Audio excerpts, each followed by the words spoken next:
Imagine the piercing howl of the wind as it claws at the fragile windows of an old, secluded cabin nestled deep within the woods. The night is pitch black, the kind of darkness that swallows light whole. Inside, Sarah clings to the warmth of a crackling fire, the only source of comfort in this remote refuge.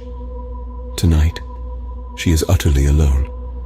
Her friends, perhaps wiser, or maybe just less adventurous, had departed with the setting sun, leaving her to face the encroaching night by herself. As the flames dance and shadows flicker across the walls, a faint tapping shatters the silence, slicing through the roar of the wind like a knife. It's at the door. Sarah's heart skips a beat. The isolation of the cabin makes a visitor not just unlikely, but unsettling. With each step towards the door, her heart pounds louder, echoing her fear. The cold metal of the doorknob chills her palm as she hesitates, her mind racing with possibilities of what lies on the other side.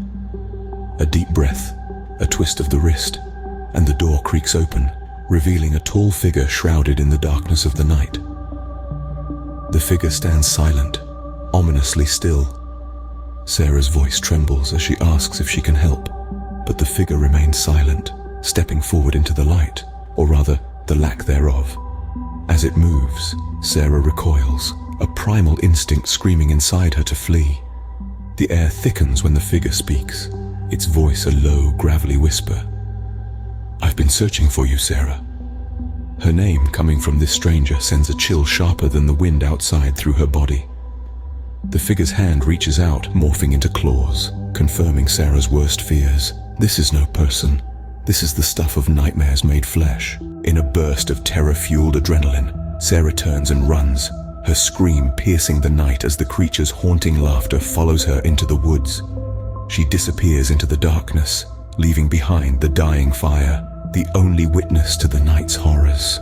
As the flames dwindle to embers, the cabin waits, the shadows on the walls playing host to something ancient, something malevolent.